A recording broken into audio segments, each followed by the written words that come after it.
Going here to caseworkers and clicking on that caseworker's name. When you do that, it'll open up that person's caseworker's homepage. So even though you're not a caseworker, if you want to see ChildTrax as one of your caseworkers would see it, then on that supervisor page, just come over here to this menu, click on that caseworker's name, and you can go look at their homepage.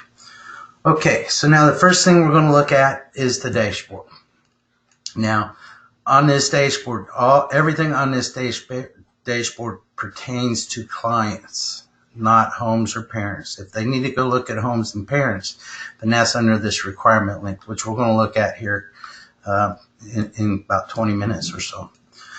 So when they first log in, this system's going to bring them up to this caseworker homepage. And again, there are 6 tabs here. What they need to do is really pay attention to those tabs. Every day they log in, they should be looking at this. And what they should not find is any surprises. Okay, so we're going to start with the client care tab, and I'm going to explain everything on here, what it does. There's hidden links on this dashboard. They're not hidden, but you may not know they're there. I'm going to go through every link and just really hit this thing hot and heavy. So when you're looking at the client care tab, the left column is going to show you client names. So David Baker is a client, Bumble Beer is a client, Tom Cruiser is a client. Got to kind of ignore the names on here. This is our test research system, so we just kind of have fun with it. But Tina Harris is a client, so on and so forth. Now, if you notice, each client has beside their name something in parentheses, okay? So the F in parentheses means this is a foster child. S means that this client is receiving services. I'll show you what this means in just a second. R means that this child is in a residential placement. So now let's go look at Bumble Beer real fast so we can see what this BB4629354 is. So I'm going to click on that letter S, and it's going to open up in a new tab their client page. Okay, now if we go to personal information, what that BB4629354 is their nickname and alias. The reason we add this field to that dashboard is sometimes you may have clients with the same name. So you can actually go to that alias field to further define which client is which. And that's why we show it on this screen. In case you do have 2 clients with the same name, you can easily find the one you're looking for. So now, to process through everything you can do from here, we're going to use this client called Tom Cruiser. That is like my client on ChildTrax. Everything I do with Tom Cruiser. So you've seen what happens if you click on the F. I'm going to do it again. It's actually going to open the client page. All right, so here's the client page, and here's everything you do per client in foster care. And we're going to be going over these the second hour of this training. We're going to hit every one of these links. So that's if you click on the letter F. Now, if you click on their name, again, it opens in a new tab, and it's going to take you to their placement history. All right, now in this placement history, I'm going to just go over it fairly fast. Hopefully you guys are very familiar with this page by now, but let me just cover it quickly. So the top part of this is information about the client themselves. The next section is about level of care. So this is a level of care history.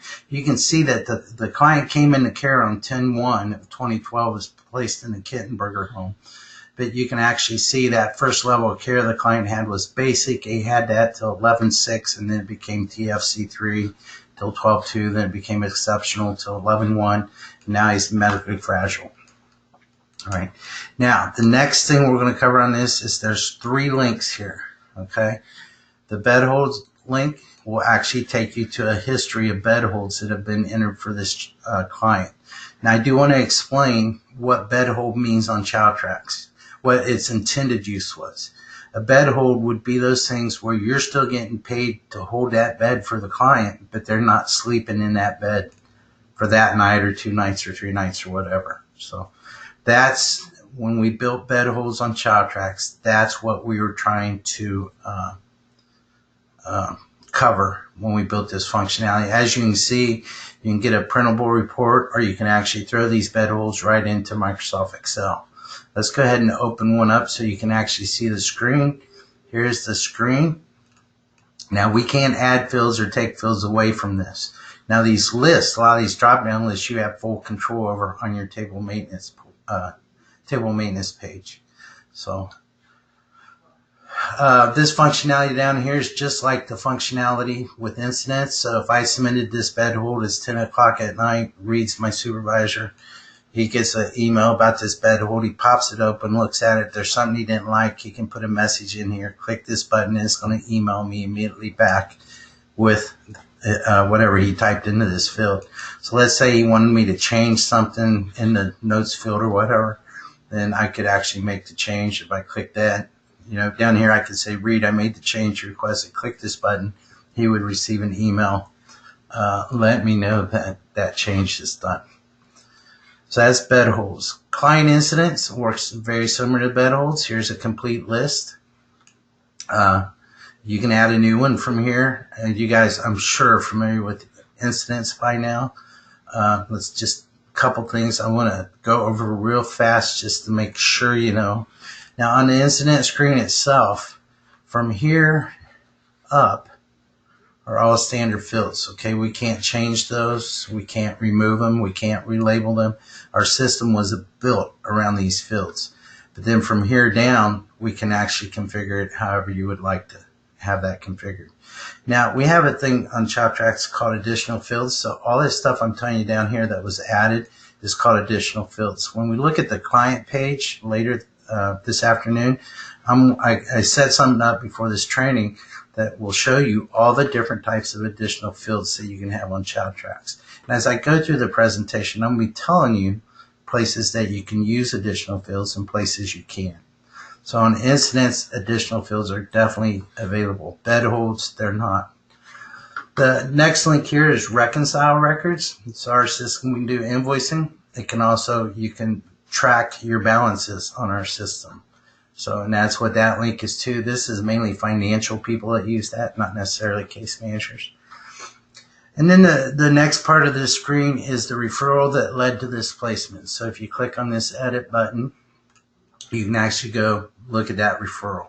Now, again, on this referral screen, everything from there up is standard fields, okay? Everything from age down are additional fields, so we can put additional fields on the referral screen too. Okay. And again, I'm going to really hit that different types of additional fields that are available shortly. Now I want to go back to that complete history page, so I just right-clicked. Let me show you that again because this is a nice little thing to know.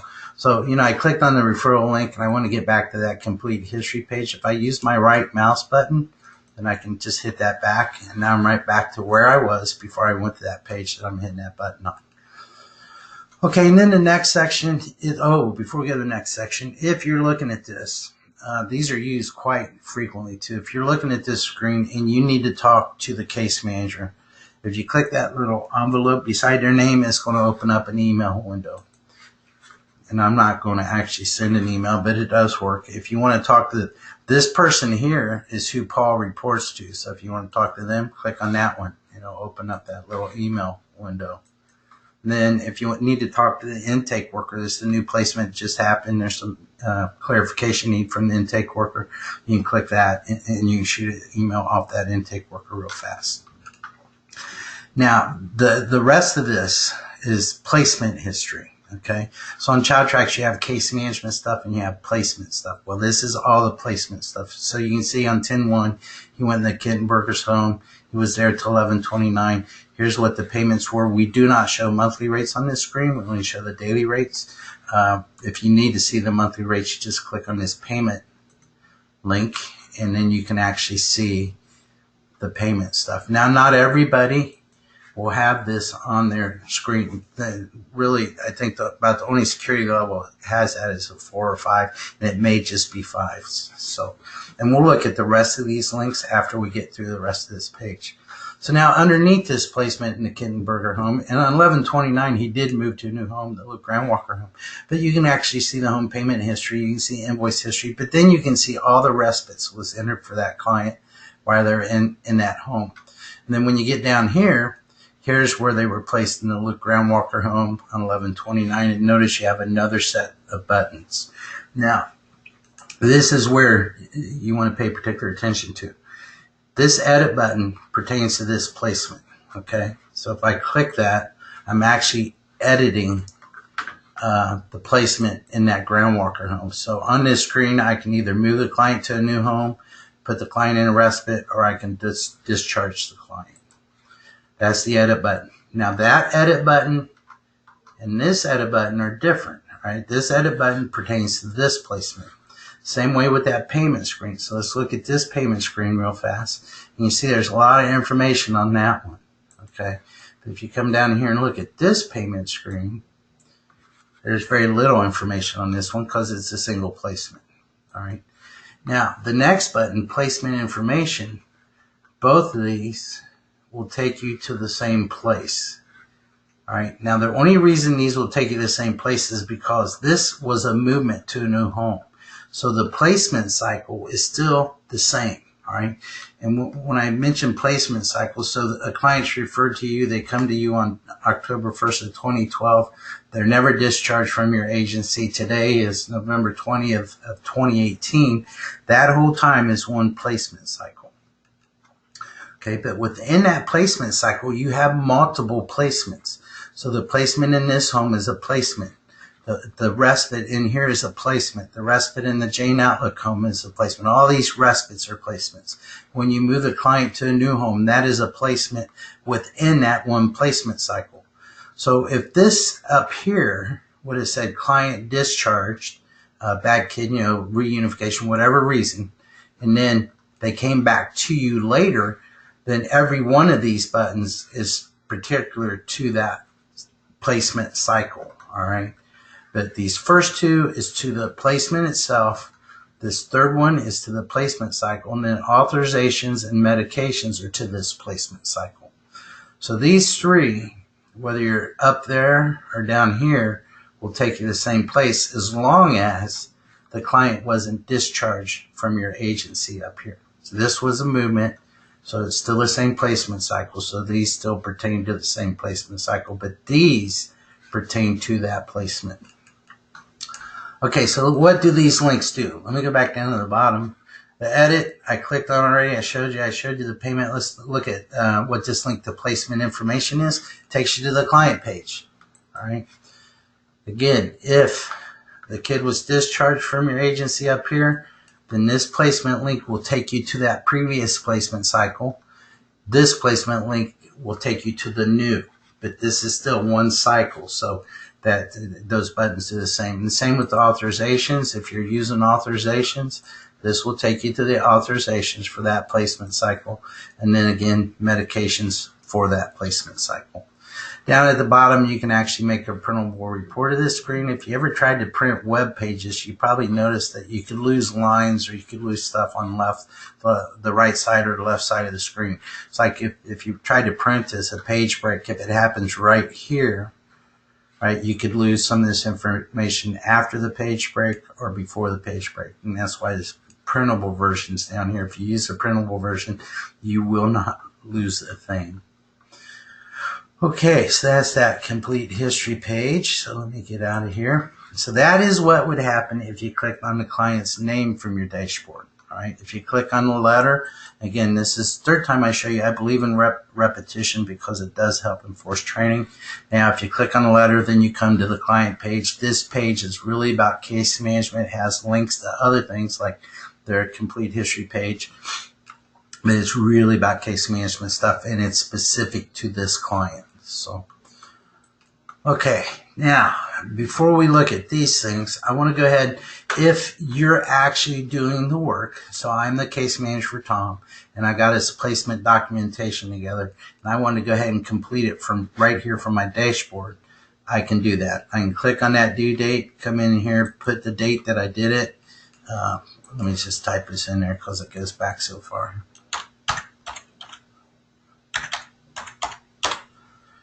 All right, I'm going to go ahead and put a supervisory review date. So I fill out my screen, make sure everything's done. I hit save and return. So now when we look at Tom, that placement doc, the original one, is no longer there. This should be, I thought I set that up as a single event, but it's not. So anyhow, that would go away when you get it completed. Now, what you're going to see show up on these dashboards is anything that's red, yellow, or purple. All right, let me go ahead and do this placement doc again, and I won't do the supervisory review this time.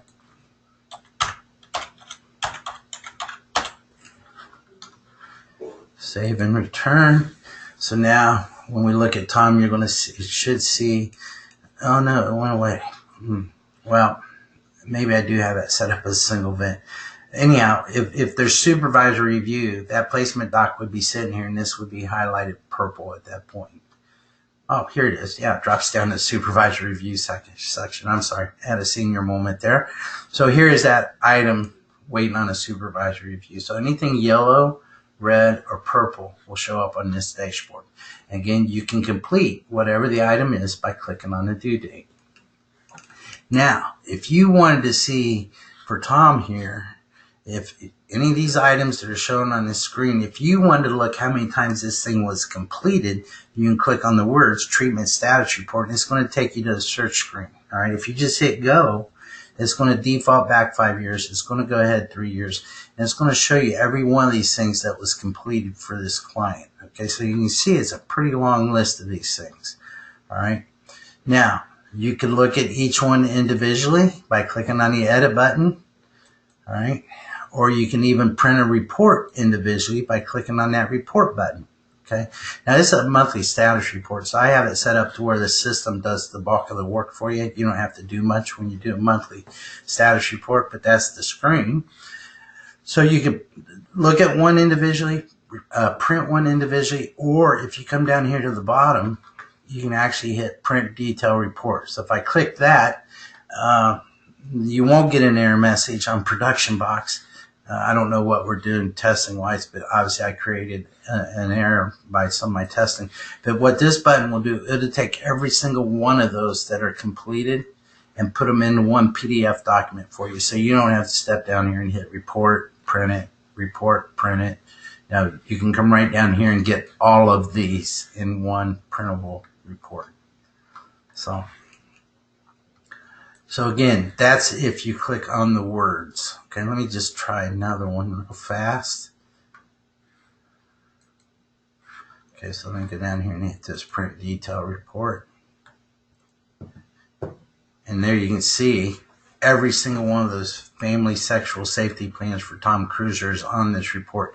Now each individual one, we separate them with these double dashes across the page. So here's one, so on and so forth. But they're all on this single document that you could actually send off.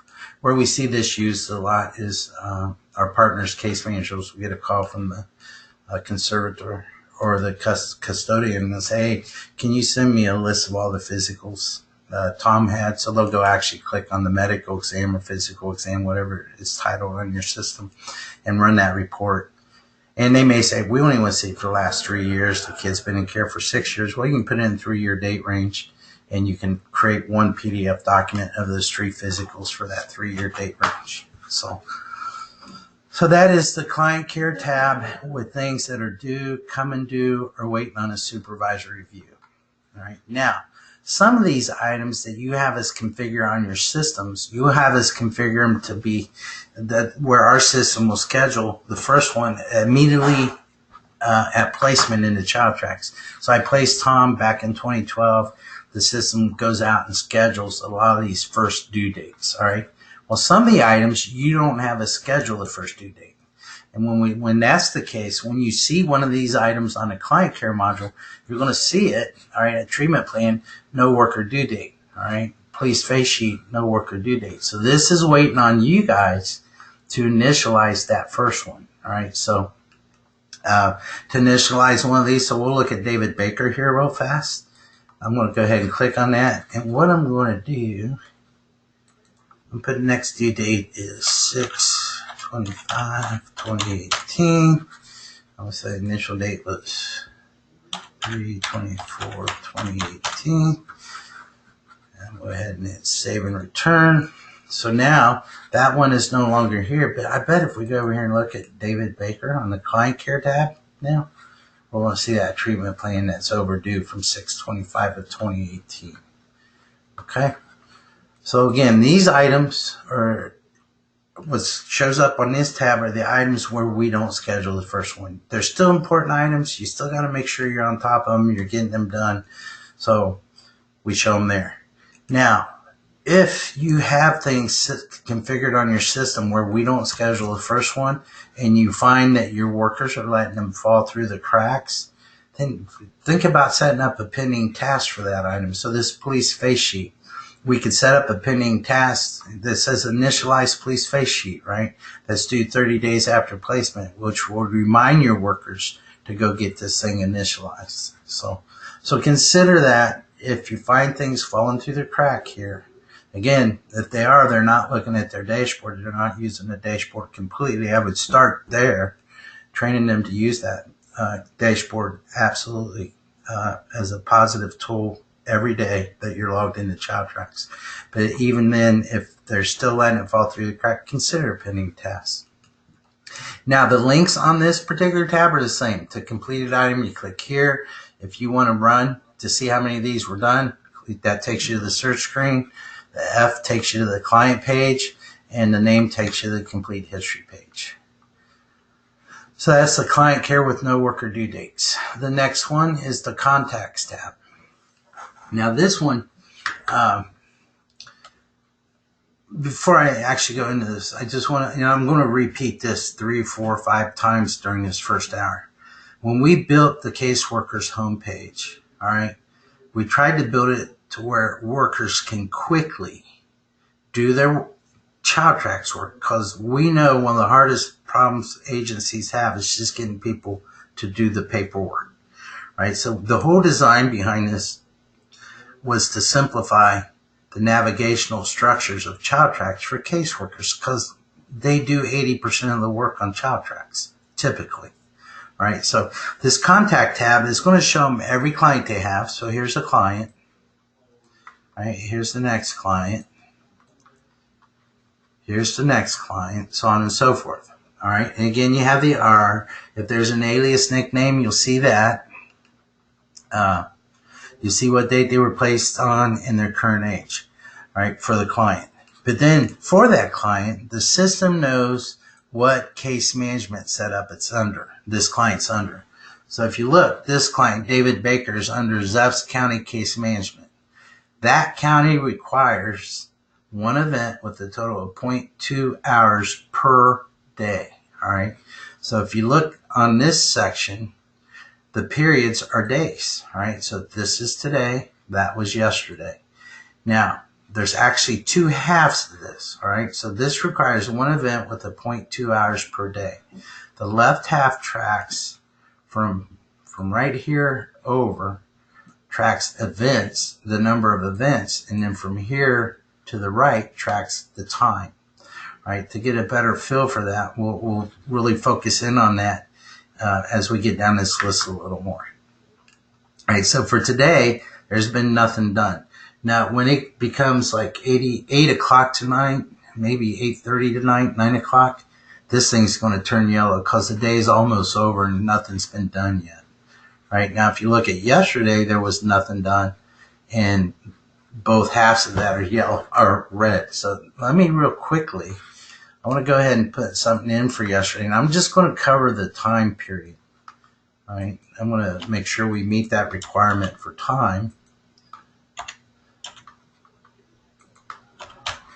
I'm going to pick a type. All right, and I'm just going to stop there. I don't have much configured on this particular case management setup. But now, oh, it's one event with, okay, I'm sorry, I messed up. Let me undo the time. I'm going to put, I thought it was 2 events, so let me do that. So now, so the requirement was 1 event with a total of 0.2 hours per day. So if you look at this, there's been 1 event that we have not exceeded we have not met the 0.2 hours yet. We have 0.02 hours, but not the 0.2. So the left or the right half is still red because that day's come and gone, and you did not meet that 0.2 hours time requirement. So now if I come back and edit this, I say, well, that actually went to 9:30. Hit save and return. Now you're going to see that we met the 0.2 also because we have a half hour in on that one. Right, so now that's the first client on the caseload. The second client, I'm going to just kind of go down through here because there's multitudes of ways we can set up the requirements. So for this type of case management, it requires 3 events with a total of 3 hours per 3-month period.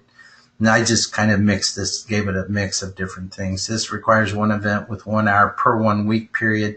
But this is one we're going to look at, Tom Cruiser again. So this one, it requires 2 events with a total of 1 hours per 1 month period. Okay.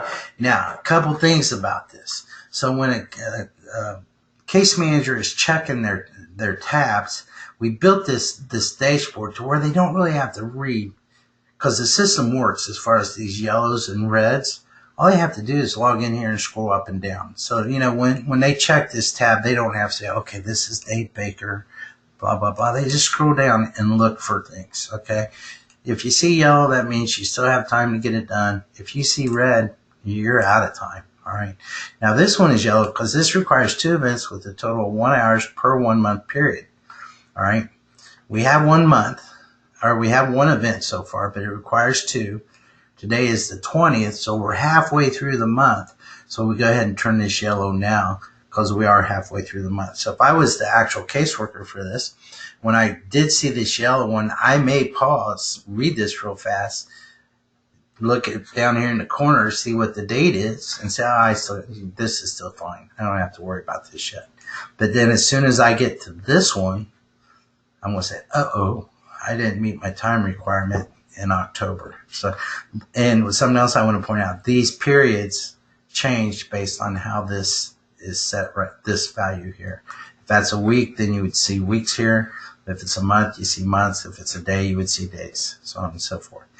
Now, so let's go down to where somebody has nothing done. So this client here, Johnny Gills, he's in services. That's fine. Nothing's been done for Johnny in October or November.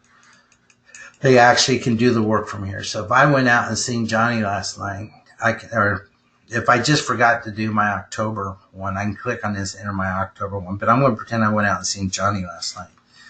So I'm going to come in here, go ahead and enter my contact. If I get audited, they're going to cite me because I do all my contacts from 9 to 10 or 9 to 11. They're going to say, there's no way you can see all those clients at the same time. And I'm not going to fill all this out. Now, typically what happens when you pick a type of contact, and when I go back to Tom Cruiser, I'll illustrate this to you. This type controls what you see from here down, all right? But I'll show you that at Tom's level here in just a second. So now, I forget who that, Gillis, Johnny Gillis. So now, if you look, so this requires 12 events with a total of 16 hours per month, all right? Well, it's still yellow because we only have 1 event. We only have 2 hours for that month so far. Now, something we can do on ChildTrax is we can turn on this copy, all right? So let's say this was a foster care kid. I went out to the foster home last night, and there's a sibling group of 3 in there, or there's 3 foster kids. They don't even have to be siblings. What I would do, I would come here, I'd pick one of those siblings or one of those kids that are in that home, and I'd go ahead and add a new one, all right? But I wouldn't put identifying information in that new one yet. I would save it, and I'd do it all from right here, right? Once I get it done for this first kid, I would use this copy tool. I'd say, show me my clients, all right? I only have 1 in services. If I was doing foster care, you'd see some multiple ones here. But I'd go ahead and click the other 2 clients I want to save that for, and I'd hit that save, and then I just saved that contact for those other 2 clients also. Let me show, I really want to illustrate this better, so let me go back here and go to Tom. So I entered a contact for Tom, but there was 2 other kids in that home. Okay, so I only have 1 other client on this particular, let me do this. Here we go. So the other two kids in that home was Robert Plant and Brutus Buckeye. So I could click their names, hit save. All right. Now, as soon as I do that and this page refresh, for every one of those clients, you're going to see that new contact that you just copied. So here's the one for Tom. Brutus would have it, and the other one I checked, the Buckeye client. So now, if I had to personalize that base note I wrote, I'd just click on this, go ahead and put Tom's personal information, personal notes, put in my notes that pertain to Tom only, save that, once you save it and return, then I go down to Brutus, put in my notes for Brutus, and go down to that third kid, put in the notes for the third kid. So you can save a lot of time. And again, at this point, I have not even left my dashboard. Still doing everything from my dashboard. Okay, now this progress behavior. Let me go back here real fast and just make sure I didn't miss anything. And yeah, that's good. Okay, progress behavior. So now this is really, for foster care, it really has to do if you require your foster parents to do like a weekly log or a monthly log. This is a way a case manager can make sure that their foster parents are getting those things done. It works the same way as contacts, right? So the same things apply. We can turn on a copy button. The periods can be different for different case management setups within ChildTrax. Here's one with a bunch of logs. I don't have the copy tool turned on for this particular thing, but we have a copy tool for these also that, if you're out there, you bring back the logs for, or if your parents are actually logging into ChildTrax and putting them on here.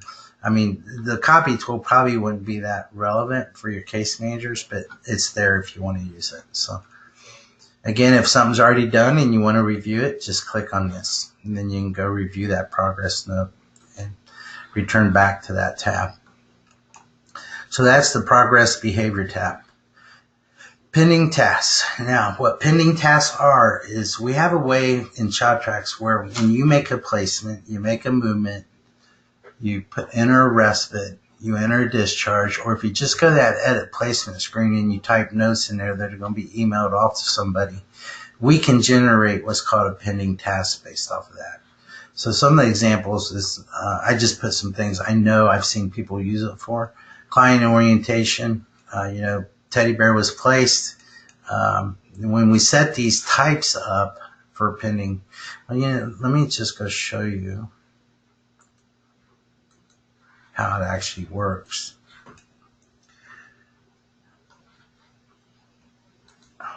When we set up pending tasks, here's how we do it. So we'll come down here and we'll enter in what the name of it is. It's for everybody, or it can be branch specific if you have multiple branches. Where's the review level done at? It's one of these three options. And what's it based on? It's either based on a discharge for foster care, a movement for foster care, a placement for foster care, a respite for foster care, intake and residential, so on and so forth. And then we say, from whatever this value is, all right, if that says discharge in foster care and this says 30, then when you discharge a foster care client, it's going to take the discharge date, add 30 days to it, and that would be the due date that they see on here, okay? So, and it's not about data. You're not filling out data fields. It's strictly like a date tracker thing, all right? So it's not stuff that you're necessarily going to, fill out on ChildTrax. You may have a place where you upload the client orientation stuff or the discharge summary. Most of our partners do their discharge summaries on ChildTrax, but they still set up the pending task, because here's the problem with discharge kids. Once a kid is discharged, they fall off your dashboards, all right? So anything that happens after placement, we always set up pending tasks, because these pending tasks stay here until they are completed. Now, to complete one is real simple. The caseworker is just going to come here and hit done. So this is for teddy bear. It's a client orientation.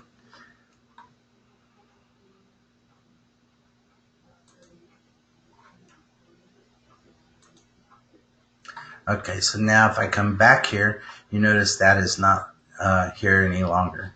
Now, if that item was set up for supervisor review, if you went and looked at the supervisor's dashboard for pending tasks, that would still be sitting here Well, I think it is actually set up for super. There's teddy bear. Yeah, right here.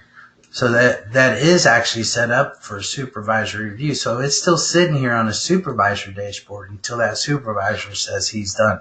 But the caseworker did their job, so it falls off of the caseworker's pending task. Now, if I had set that review level up to caseworker, then as soon as the caseworker gets it done, it would not transfer over to the supervisor page. So that is pending tasks. Again, the report button, well, I haven't really told you what it is. If you just click this, it will make a report of these. All right. Now, this delete button, you're only going to see the delete button if you have a high enough security code. So when a caseworker looks at this, they're going to be putting a date, hit done, and it's done. Very simple tool to use, but it can really save you on things that are dropping through the cracks that you have to do at placement or movement, respite, or discharge. And then the last tab on here, well, I didn't really go over the links. Again, if you click on Jesse Owens, it takes you to the complete history. Click on F, it takes you to the client page. And those are the only links on this page. Okay, to-do tasks, these are just self-reminders, all right? It's not about data. So let's say for Tom Cruiser, I know that his CASA worker is coming out next Friday, and I just want to remind myself to go through and look at his file before the CASA worker gets here. Well, I can go enter my own to-do task for Tom Cruiser to make sure by next Friday I get that file audit done. When they are done with it, it's real simple. You click on this. You're going to say, you can put in a note, and you can say, I'm done, all right? And once it's completed, if this page would refresh, it will no longer be there. So that's to-do tasks. Now, quickly, a supervisor has a little tool here. Let's say your whole agency is getting audited next Friday. A supervisor can come right here on this add button, and it's going to show every kid in care, and they say by next Friday, do file audits, blah, blah, blah, save, and they just created the due tasks for every client in the program at this time. So caseworkers, once they did that, if they look at tomorrow when they come in and tomorrow morning look at their to-do tasks, then they're going to be seeing a bunch of to-do tasks there. So now that is the dashboard. All right, now for them, if they navigate away from this dashboard, they've gone somewhere, they went up here and went to find a home, or they went somewhere else in the system, they can hit this button and it will return them right to their dashboard. Now, if they navigated away from their dashboard here, let's say they went here, right, and they want to get back to their dashboard, they can hit that button. It'll take them back.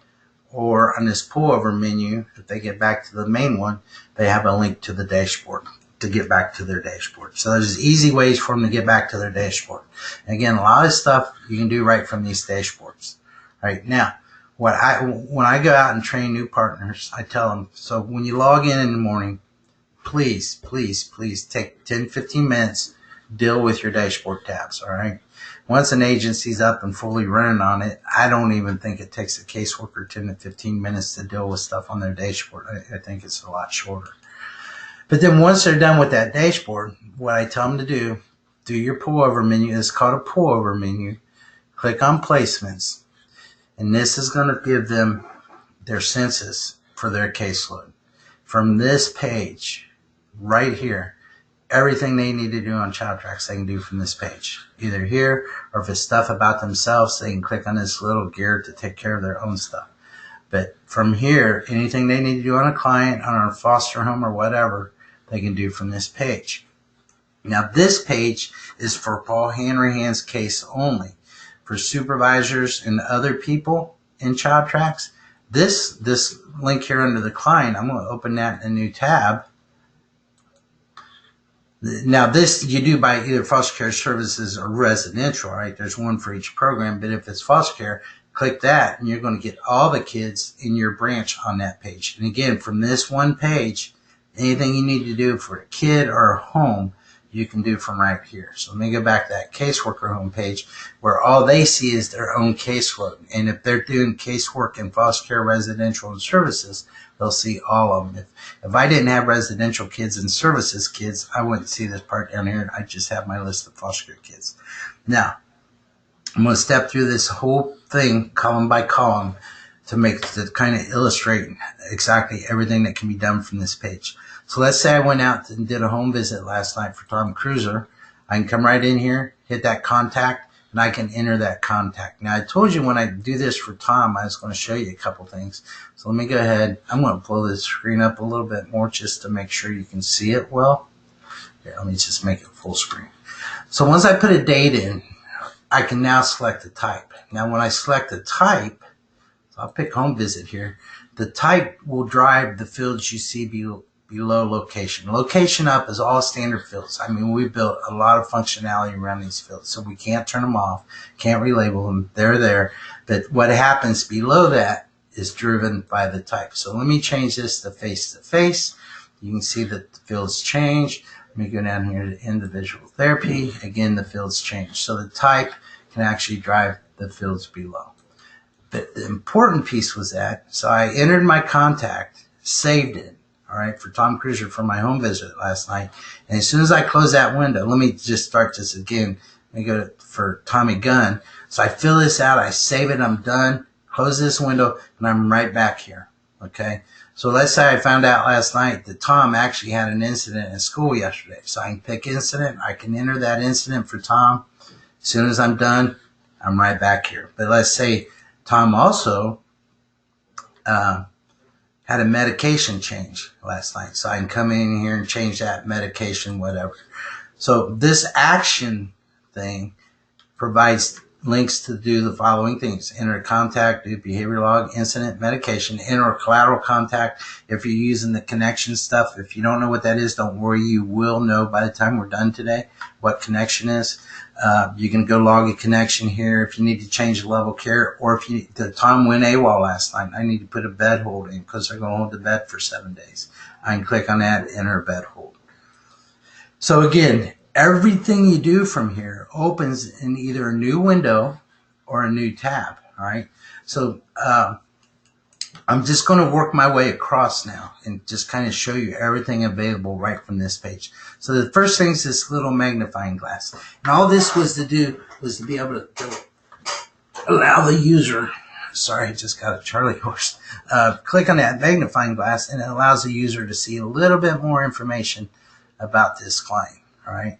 So if there's, you know, if you're the user and you need to find some of this stuff out, you can quickly get it without going somewhere else. So once you get it, you're done, close it. Now, if you click on Tom's name, now this is a little different than what those dashboards do, all right?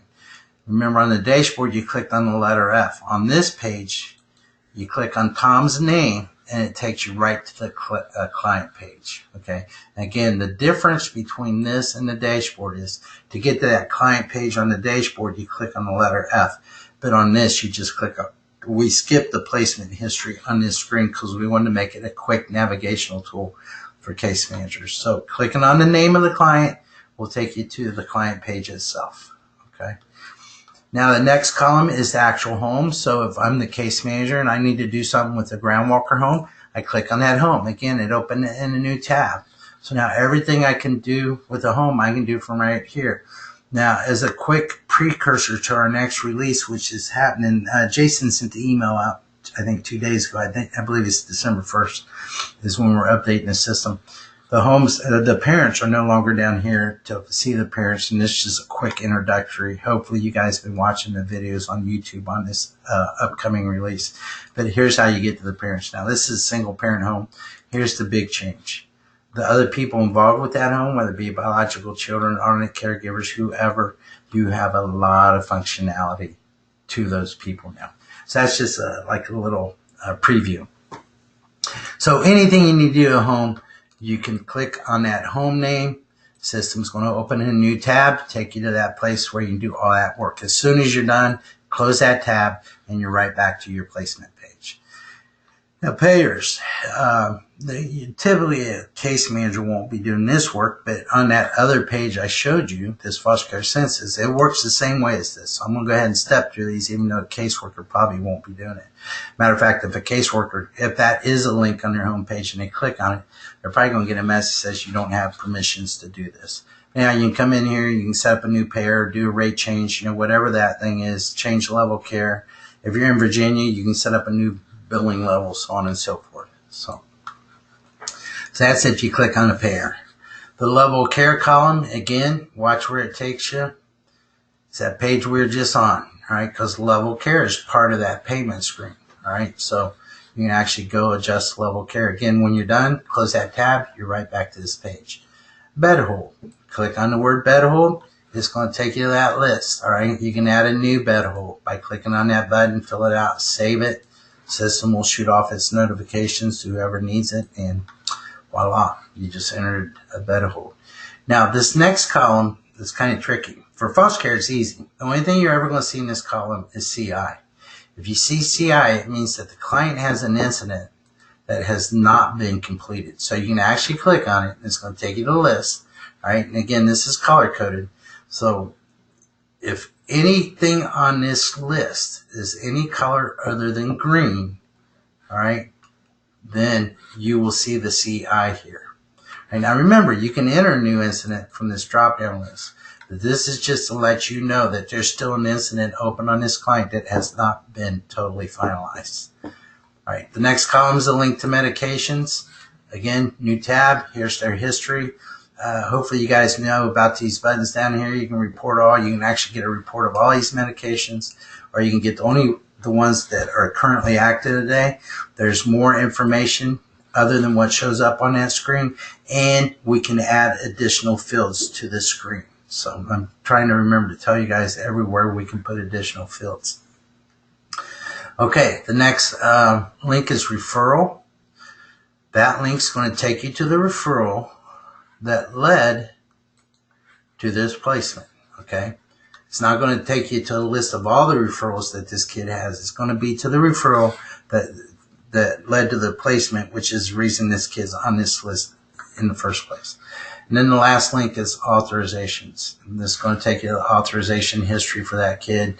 If you need to do anything with it, you can add a new one.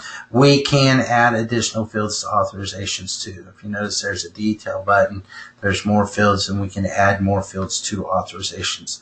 So if you're not using authorizations, I'll give you a couple examples so that you know they're there, you know they're available. If you have some kind of weird thing you're trying to do, you possibly could use authorizations. When we built it, here's what was happening. We had a partner in Ohio who dealt with Magellan Behavioral Health. Magellan would only authorize you for services for 90-day periods, right? And those 90-day periods started on placement date. So all these clients come from Magellan, they had 120, 130 clients. Their all 90-day authorizations all started at different times. And sometimes it didn't even start on placement date. Sometimes you get a temporary one for 14 days, and then you have to get the first permanent one, which was 90 days, but then they expire after 90 days or expire after 14 days. And it really became hard for that agency, because if you let that expire and you don't get a new one, then you cannot invoice for foster care. They have to have an active authorizations. So that's what we built it for, to track. There is actual pages that you can go over 1,000 kids. You can find these authorizations that are getting ready to expire in the next 30 days. You can do it in just a few seconds. So that is the intent for authorizations. Okay, that is pretty much this placement page. So I want to reiterate something. So when a case manager logs in, check your dashboard. All right, just get in the habit of doing it. If you can take care of anything on here at this time when you're checking it, and again, yours shouldn't have all this stuff. You know, the agencies that really move forward fast with ChildTrax, when you look at this client care, they could have a caseload of 10 kids. There might only be 5 things on this dashboard at any one time, right? But that's because they manage it daily, right? And again, this stuff flows up into a supervisor dashboard too, so a caseworker can't hide out. It's here. Everybody can see it. So check your dashboard, work all 6 tabs, all right? Now, well, if you're not doing anything with foster parents and behavior logs on ChildTrax, then you can skip this tab, You don't have to look at it. Okay, once you're done, switch to this and just let it sit there. I mean, even if you're, walking away to go to lunch, just leave that sit there. When you get back from lunch, if you need to do something for Marcus, if you can do it from here, you can do it from there. You can click on his name, go to his client page. If you need to do something with the Daniels home, click on their name. If you need to enter a bed hold for Marcus, click it here. You can click there. You're going to get a list of them, but there's also an add button, or you can add the bed hold from here. If you see a CI here, then that means, there's an open incident that's not yet completed. So those are all the different options from this placement page. Now, the other things provided by the case manager's homepage should go fairly quick. We're just going to go right down this list. I'm going to explain to you what they are. We'll look at a few of them because they're all going to work pretty much the same. So let's look at foster home requirement list first. So what will show up on this is all the home requirements that are set up in ChildTrax for the homes that have my kids. Okay. Now this home list is not all the homes in ChildTrax. It's just the homes that have my kids placed in them. So again, anything in the yellow, red, purple, or orange state. Now in client care, we call this no worker due date. In home and parents, we call it no requirement due date. But they show up on this one screen. The screen works the same. If you click on the name, it's going to take you to the home details. It opens in a new tab. Here's that page about that home. You can do whatever you need to do with the home. All right, if you click on the word, it's going to take you to that search screen. Again, in a new tab, you can do your search, see if any of them's been done already. All right, and then if you click on the due date, you can actually complete that item. So let me go ahead and complete this. I'm going to type the data in right first. I'm going to go ahead and do a supervisory review on this. So this was for Holly and John. It was a safety audit, save and return. When I get back there, it's still there. Oh, it's a different date now.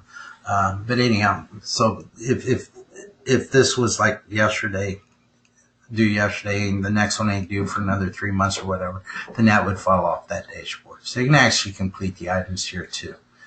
So that is the home requirements. Let's look at parent requirements. Again, these are the requirements defined at a parent level, not a home level. All right, it's a local criminal other house and say, this list would be your list of things. So those really work the same. It's just about where they are. Now this one I think is new for you guys. It's not on your current production. This will be on your production system after the next release. This would be parent trainings expiring for Paul Hanrahan. And it's going to list all the trainings that are overdue. Now we have a lot of junk in our system, so you wouldn't see anything duplicated for a parent. I guess they're really not duplicated for any one thing is duplicated for a parent. But on some of these, if you look at some of our training expiration reports for like Holly, it might have 3 CPRs from 3 different expiration dates. It's just because of the testing we've been doing. So anyhow, here's my parents. Here's the training title. Here's the date they expire. Now, if you're using false parent logins, you can click this button. And it would actually send David an announcement on their login page about their restraint training being expired. If you click this button, it would send announcements to all the parents' login pages that are on this report, telling them about all these trainings that are expiring. So that's parent training expiring person. So, the big change that we're doing is about other people involved with the home. So the next couple links are about those other people involved. So Paul Hanrahan's a family member.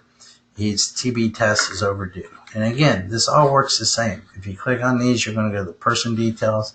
Click on that, you can do a search. Click on that, you can actually complete the item. So that's the other people involved with the home. Same with the training for those other people. So Paul Hanrahan dealing with unruly behaviors expires on 10/10, or expired on 10/10. Corinne expired on 10/10.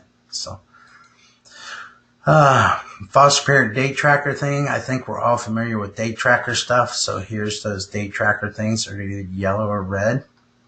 And from here, you can actually add a new one. So if I actually was out and did my home visit yesterday and I realized they got a new pet, right, I could set up that pet vaccination day tracker item right from there for every parent. So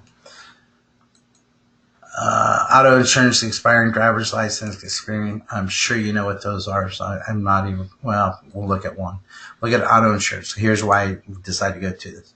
So you can say, show me all the ones that are expiring the next 30 days, 6 days, 90 days, 120 days, or if you just want all of them. You want every parent on your caseload. You want to know when their auto insurance or any people involved with those homes, when the auto insurance expired, you just click show all. Now you can print that, or if you click that button, then you can throw them into Excel. And the driver's license expiring works exactly the same way. So that's requirements. Respites. We have some respite reports that case managers can run on themselves. So the difference between these top two and these bottom two, this looks at paid respites. If you're not tracking paid respites on ChildTrax, you're not going to use those. So I'm going to actually focus on these two. The reports run the same, except for these two look at paid respites. These two just look at any respite. The difference between these two is this one's sorted by home, that one's sorted by client. Same way with paid respites. The first sort on this one would be by home, then the first sort on this would be by client. So we'll go ahead and do both reports. I'm going to do like a 3-year period.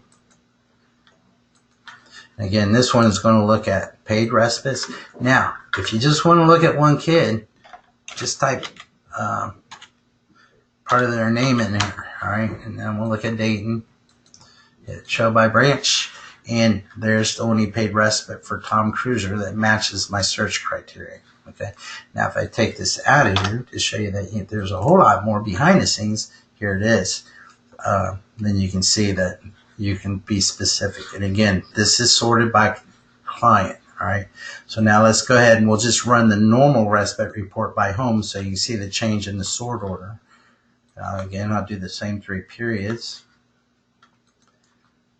And again, if you wanted to run it for only one home, you could type in ground walker there and you would get it only for the ground walker home. But I'm just going to leave it blank. So now this will return all the respites during your period that match all your search criteria, but then it sorts it by home first, okay, and then by client. So that's the big difference, is the sort orders between those. So next one is collateral contacts. So from this, you know, at a kid level, you can enter collateral contact, which we're going to see in the next hour, or you can do it from here. So if I went out, or let's say I just got off the phone, I had a phone call with Butler County's case manager. And on my caseload, that case manager pertains to, or has these 4 kids on their caseload. So I can come in here, I can actually enter in a collateral contact.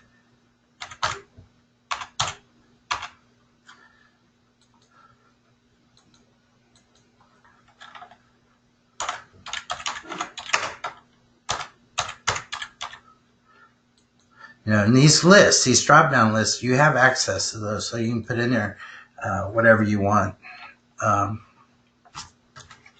as far as the values for that drop-down list. It's on that table maintenance page.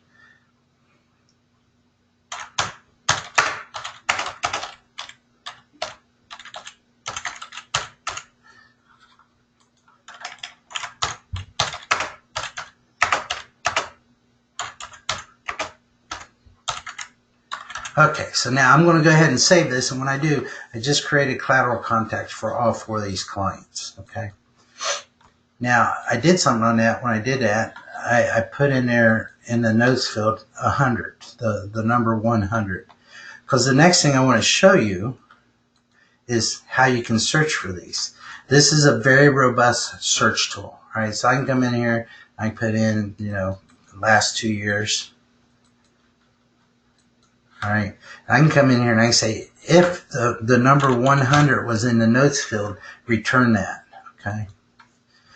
So there, I have anywhere where 100 was put in that notes field. Now, if you remember, I checked 4 kids' names, all right?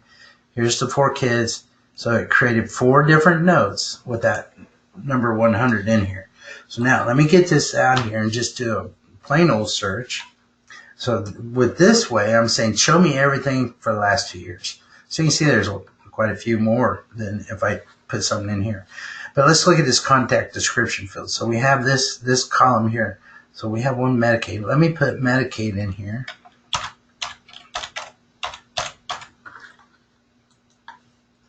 Now I'm only going to get the contacts, collateral contacts, where somebody in the contact description put Medicaid.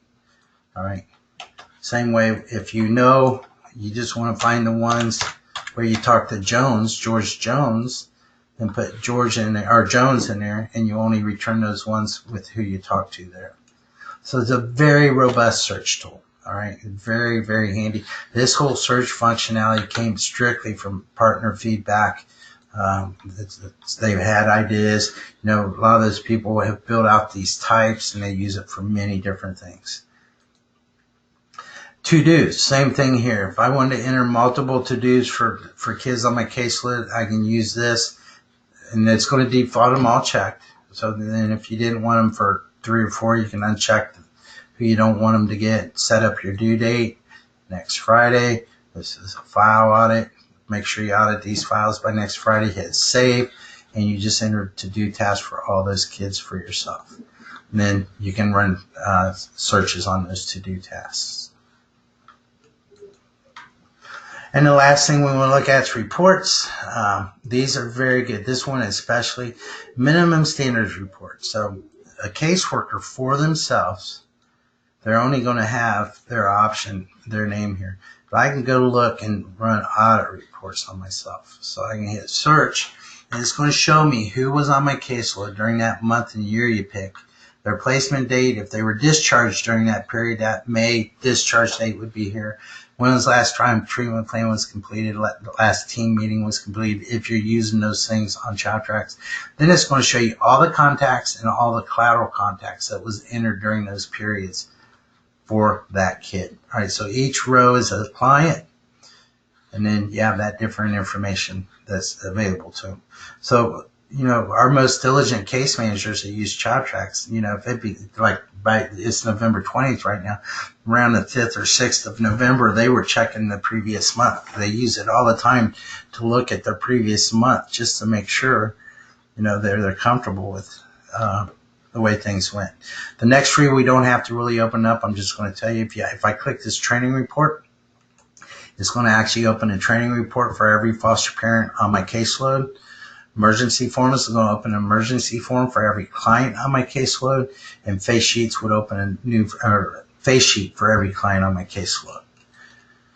So that is the case manager's homepage, and I think we're a couple minutes late, but I'll make up for it on this client page. So let me go back to placements.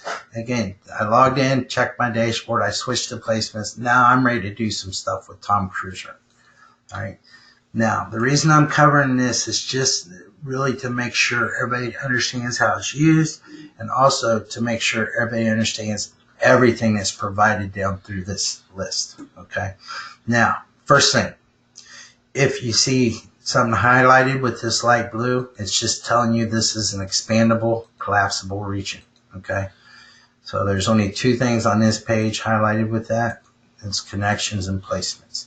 So now if you don't click on the words and you click out to the right, then it will just expand and collapse. If you click on the words, then it's actually going to do what the words say. So that's a placement link. It takes you where you can move a kid, put them in respite, discharge a kid, or get a message to admin people. All right. Now, if I expand that out, we have some other links. Case managers typically don't have access to these. Right? These first 4 are really like administrative things about this case. It's like this contact types. If you wanted to say, okay, this kid, we're never to do another phone contact for this kid, I could come in here, edit this, put an end date right here, hit save, and when somebody goes to enter a contact for that kid, telephone would not be an option from that date forward. So this is all 4 of these are just ways to manage things. On client care, if I wanted to turn off some of the client care items, right? If I didn't want this kid ever to get another physical, I could uncheck that, come down and hit save, and that would never show up on this client care module again. Case management. if this kid was a treatment kid and he was, but better yet, if he started off as a basic kid and he was here for a couple months as basic, but then he became a treatment kid, which means there's different case management requirements, and that's how you would change him from basic to treatment. And then this should look familiar. This is your agency billing, level of care, and then the Virginia stuff down here at the bottom. So now the other two things under here is bed holds. This should look familiar. We've seen that 3 or 4 times now. But this one we have not seen. If I click on the referrals link, it's going to show every referral you ever had for this kid. Now there is another place you can see that. I want to show you real fast. I'm going to open in a new tab, find a client. I'm just going to click on the letter C because I know Tom will show up. So here is Tom Cruiser. This link here would also show you all referrals this kid ever had also. So that is the placement bar.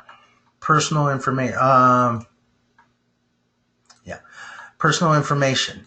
So now this is, we used to call this the demographics page, but now we changed it to personal information because it used to just have like race, sex, that stuff on it. But we really expanded it through the years, so we quit calling it demographics and we call it the personal information page. This is where you can upload photos of your clients, and you can have multiple photos. So every quarter, if you want to put a new picture of the client on here, go right ahead. Just make sure you need to set the one that you want to show up on the face sheet as default. All right. So it's very simple to upload one. You can browse. I'll go ahead and upload one. Just browse out to wherever you stored that picture.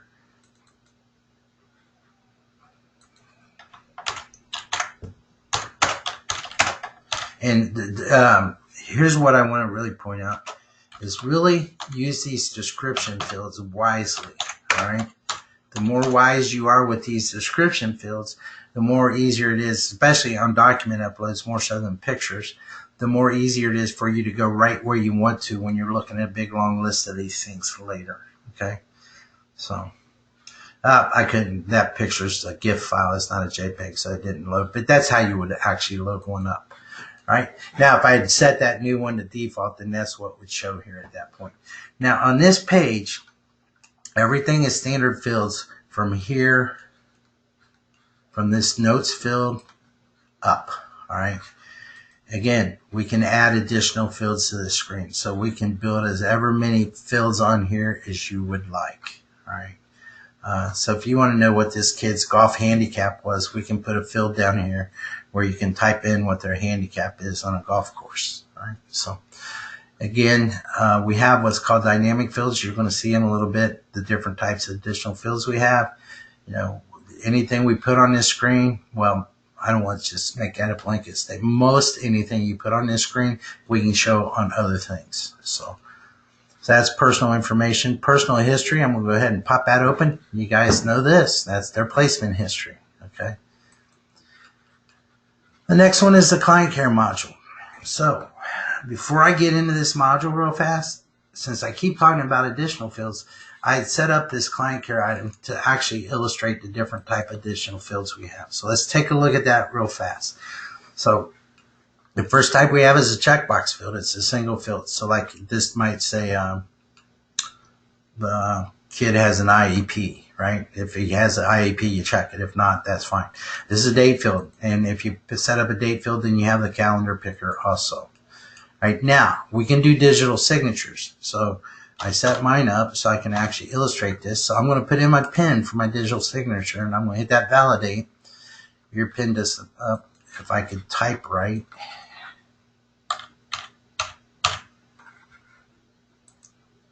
So once you put your PIN in there, you need to validate it because these PINs are tied to the user login. I can't put Jason's PIN in here and expect to digitally sign this document because Jason's not logged in here looking at this document. He's not doing anything with it. So the PIN has to match your login, right? And that's what this validate was, all right? So once you click it, if it validates, it tells you, and you've seen before I hit the 8 instead of the 9 on one of my numbers, so it didn't validate it, but once you validate it, then you're good.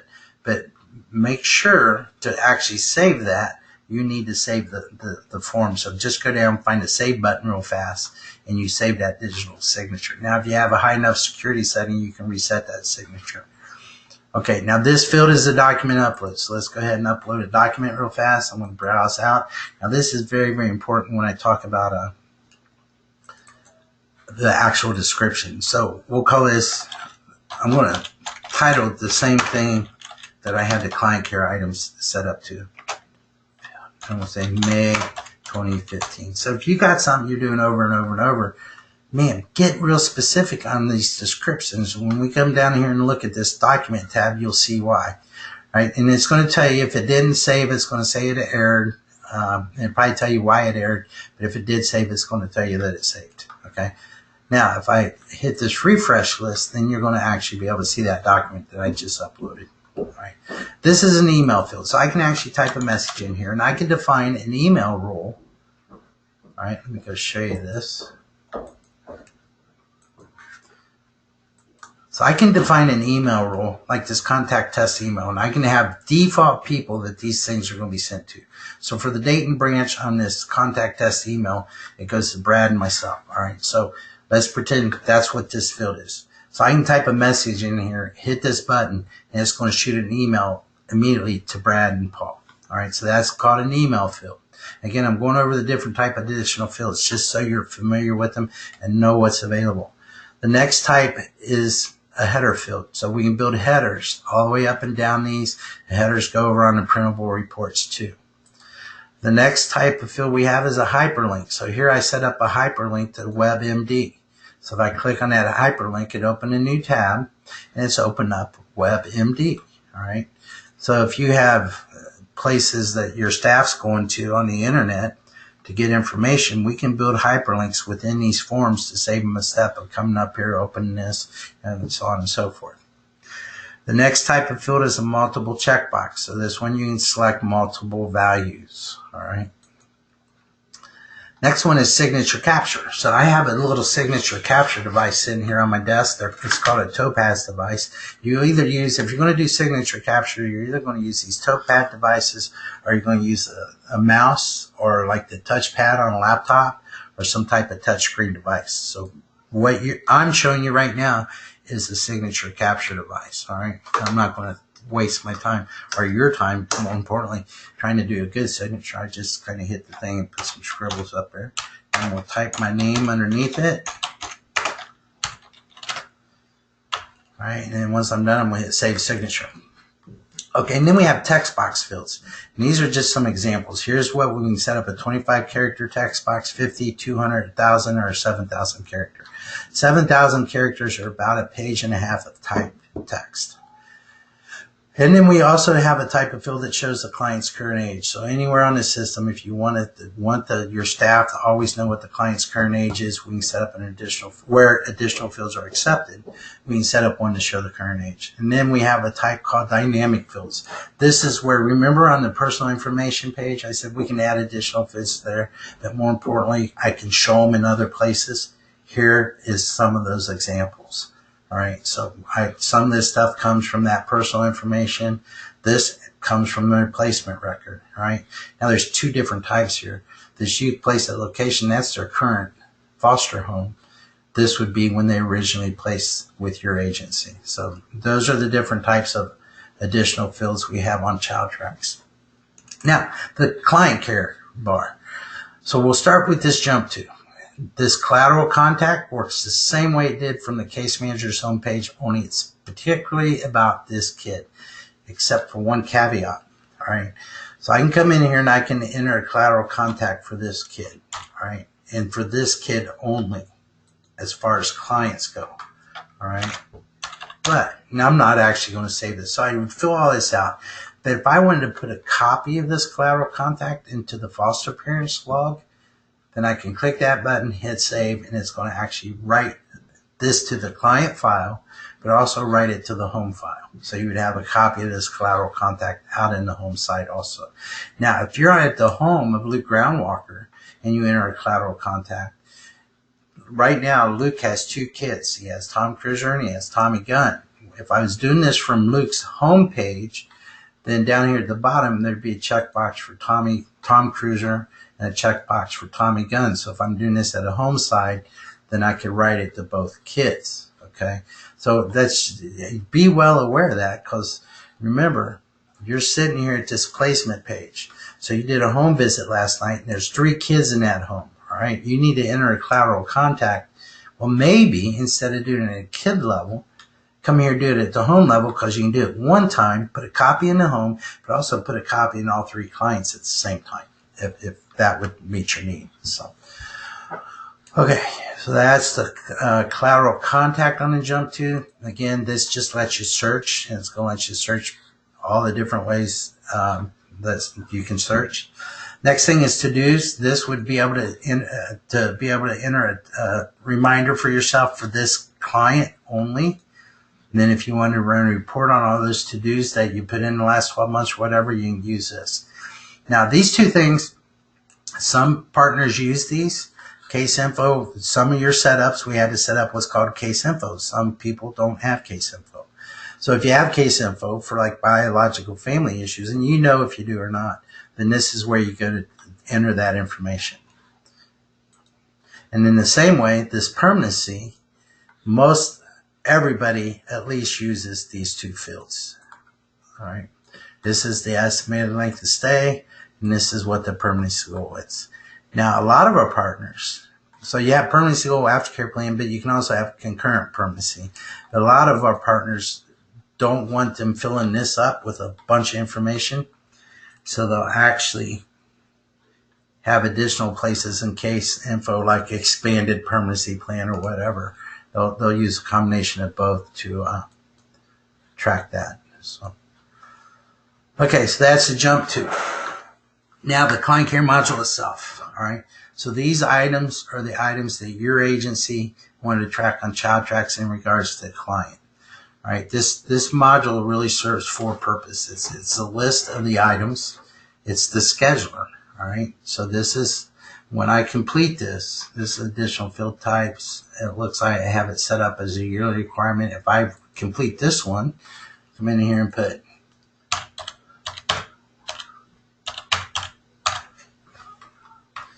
it's save and return. It's just telling me that date's in the future, and I'm just saying, okay, I don't care for this. Right, so once I complete one, it jumps over to this column and it schedules the next one. Now, we get a lot of tickets for this. So it's a year later, and they're ready to do the 2021 of these things. And for some reason, people won't go over here and click on this one. They'll click on this one, and they'll change that date to 2020 and save and return. And then the next year they might actually click on this one, but then they've already broke the system. 2019 is missing, and the system's trying to verify everything's there.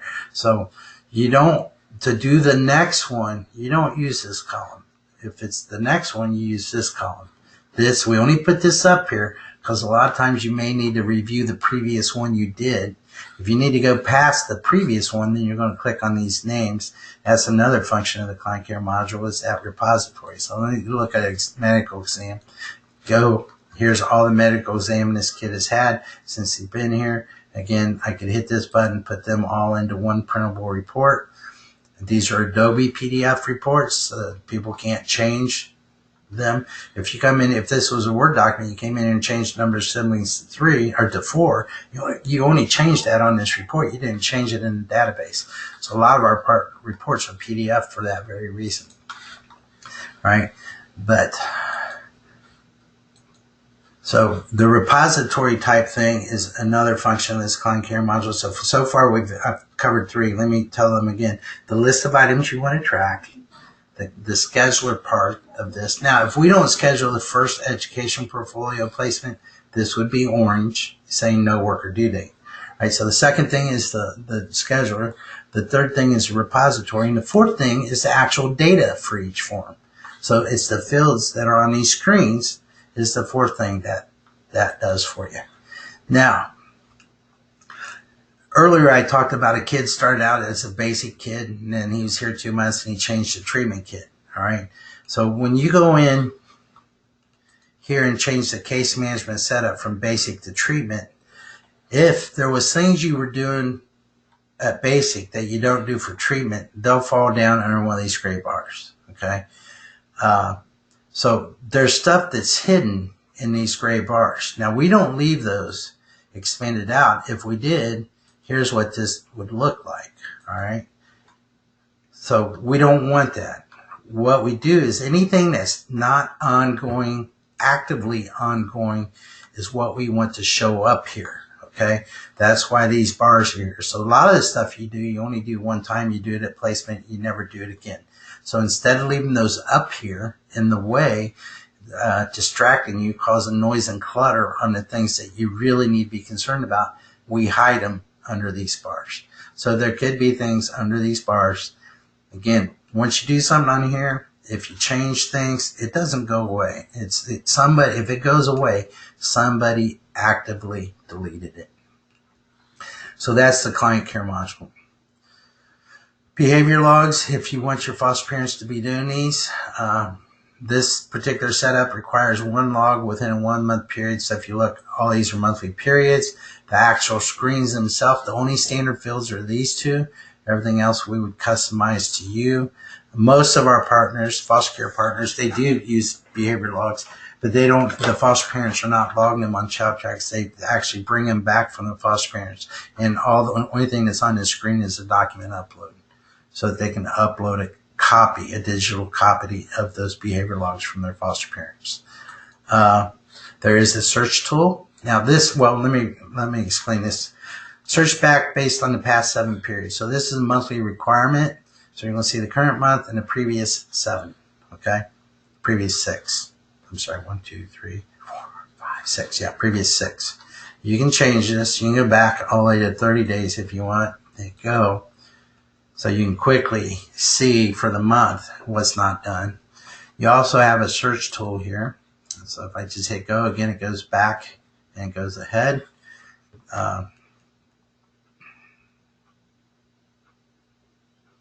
And you can see. Now, this button, if you want to print each one individually, you just click on the individual one. This one would print all 4 of these into one document. Let me take this back to 2. So now, if you like all these, if you wanted to print those in one document, you could. So that's the search functionality on behavior logs from here. Next part is contacts. Again, we went over this when we were looking at the case manager's homepage. There's that copy button. Here's to add a new one. This requires 2 events with 1 hour. I don't need to dwell into this. There is something I want to cover real fast, and I'm going to cover this now. We have these buttons throughout certain parts of ChildTrax, and eventually this button is going to be in a lot of places. So I went out, I seen Tom last night at the foster home, and I need to get a message to my supervisor. So I can click that send notification. In this particular system, I report to Jason. If I wanted to include somebody else on this notification, all I do is start typing their names. Then you can click that. Right. So you can send this notification to whoever you want.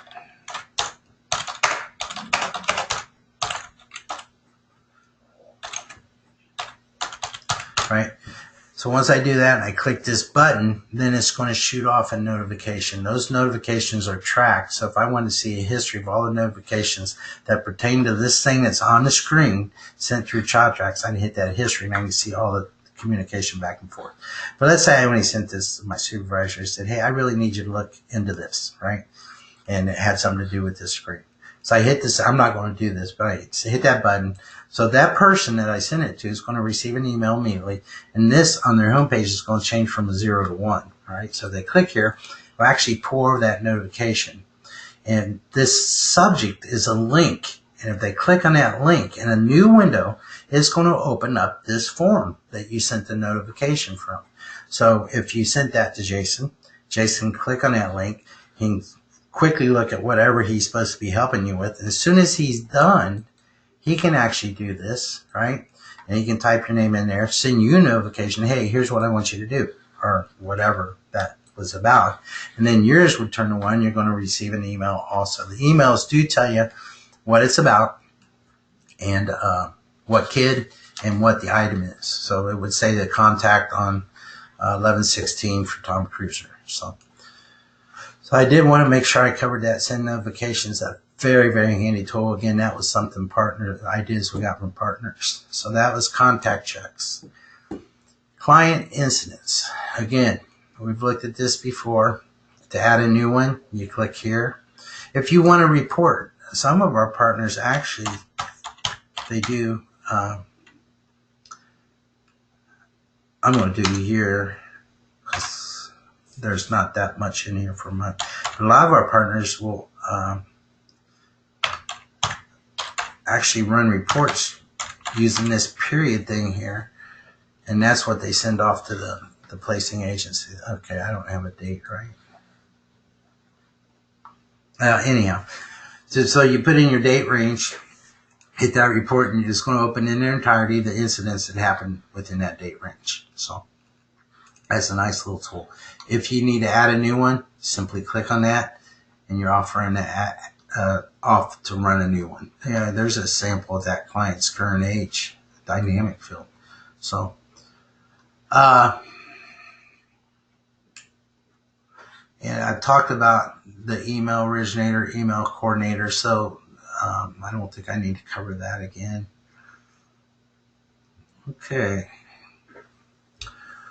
Okay, so that's the incidents.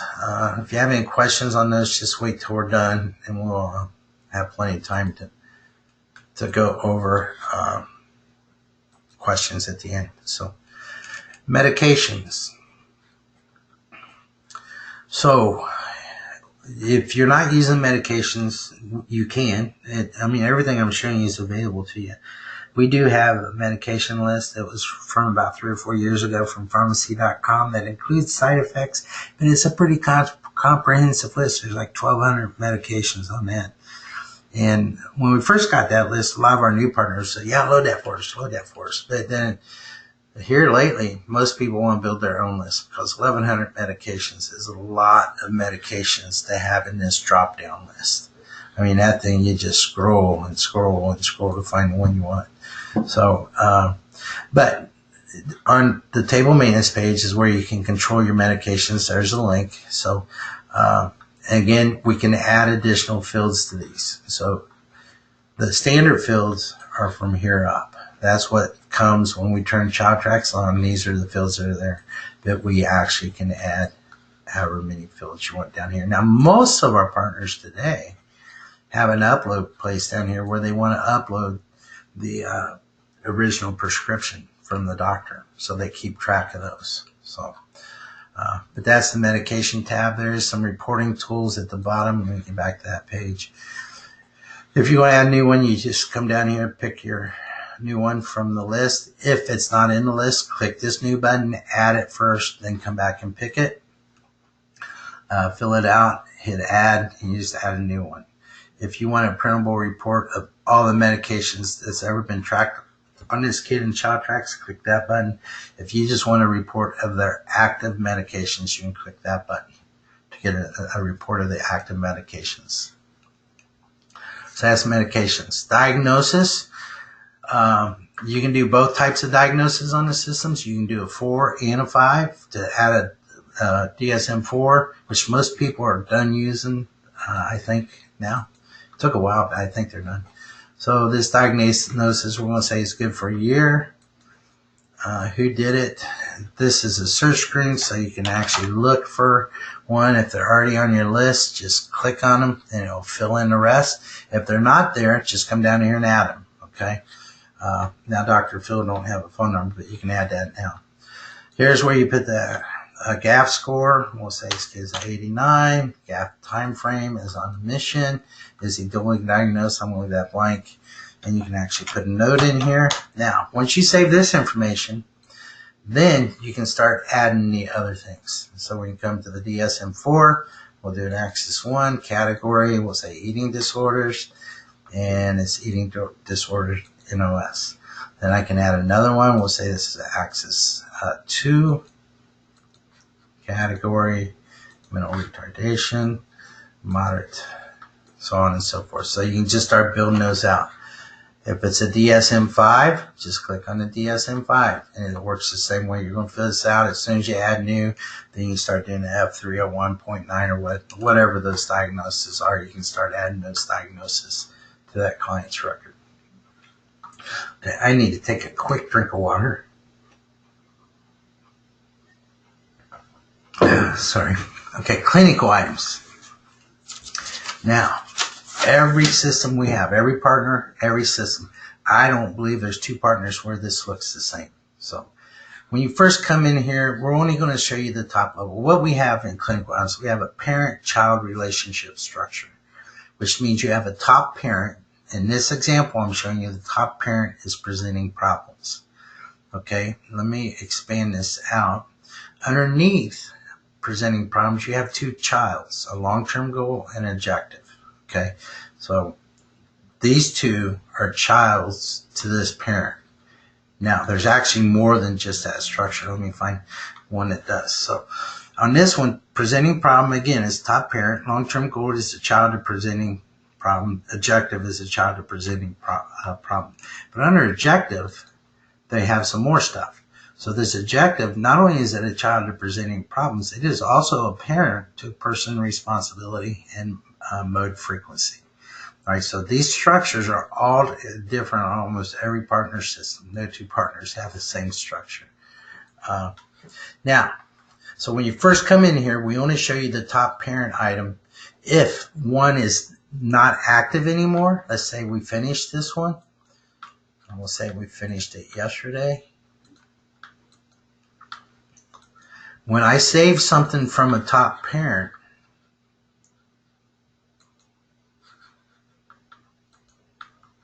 if I would save it, hold on a second.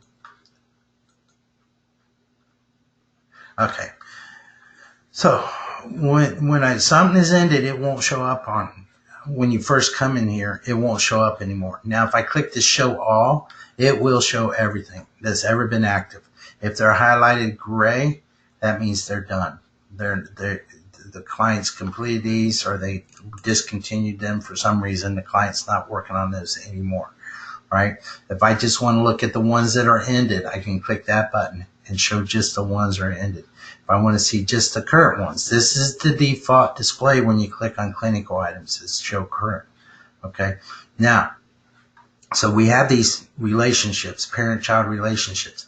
If you want to expand them all out to where you see everything for every parent, top parent, then just click that button, expand all. If you want to get back to that default view, just click that button, okay? Now, to add a new presenting problem, you would come up here to Tom, click add, and now you're starting at the top parent level, all right? So now you can set up a new one, all right? And we can set up pick list, all right? But now, the pick list, we can only do pick list if on things that are consecutive. I could set up a pick list for this long-term goal because presenting problems has a pick list. What I can't do is leave presenting problems open and then set up a pick list for long-term goals. So if you need a pick list here, then that has to have a pick list too. Now, to set up a new presenting problem, you're going to start here. I'm going to go ahead and walk through this. We'll say this starts today. Current status, I'm going to give it sort of like 25, so it's at the bottom. I specifically want it at the bottom. And I want this client to be done with this at the end of this year, all right? And it's not mental health. This is recreational, social. And I'm going to go ahead and put it in. Again, you guys, most of you know me. I'm not a social worker. I'm an IT guy, so bear with me on the stuff I'm putting in here. Now, this piece is very important. If you're doing your treatment plans on ChildTrax, make sure you have the right section of the treatment plan that you want this to show up in. So I'm going to go ahead and put this in family and other natural supports. Okay. And I'm going to save that item. So it tells me it's successful. Now it switches just to that one item. All right. So now from here, notice that you don't have that add button anymore because we're just going to help you set this thing up. So the next thing you can do from the presenting problem, you can do long-term goal, short-term goal, or objective. All right, so let's just do this.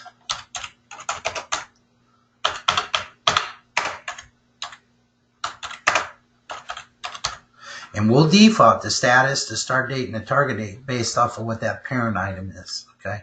Now we can also, I do want to show you. So we have 2 text boxes here that you can actually type things in. So I do want to put something in both so you can see how the system handles this. So remember the first section I put long-term goal, and the second one I said this is a summary. Well, we pretty much concatenate those together. Okay. Now, if there was child levels underneath long-term goal, I would see an add button here. But long-term goals do not have any children underneath them. So let's go back here and do the next item. So we did a long-term goal. We'll do the short-term goal.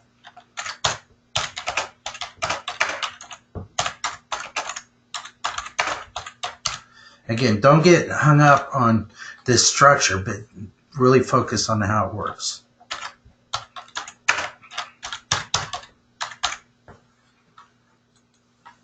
Okay, so now I just added a short-term goal. And again, there is no add button here. Okay, so let's go back up to this where the add button is. Now I can do the objective. Okay.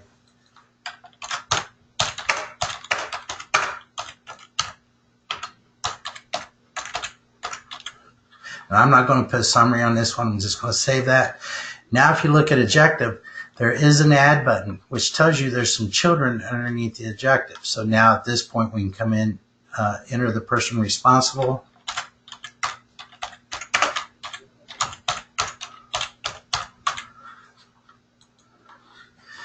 Go back to that add. We can enter in the intervention.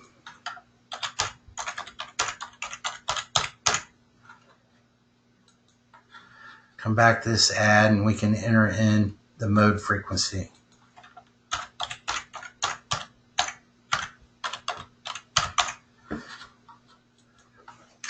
And now you just set up a complete structure of clinical items in regards to recreational social for Tom. Now this button, well, before I get to that button, let's look at some of these other buttons here. So you understand the add.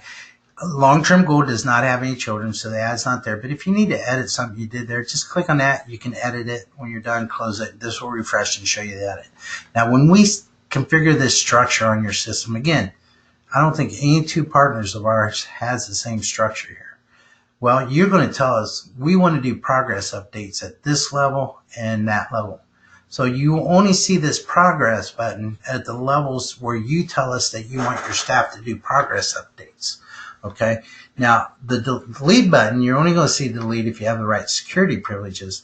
And then a copy paste, really about the only place we see this being used is down here to mode frequency, intervention, and person responsible. These, well, and really it's person responsible, mode frequency. It's foster parents, case manager, whatever. They'll copy and paste.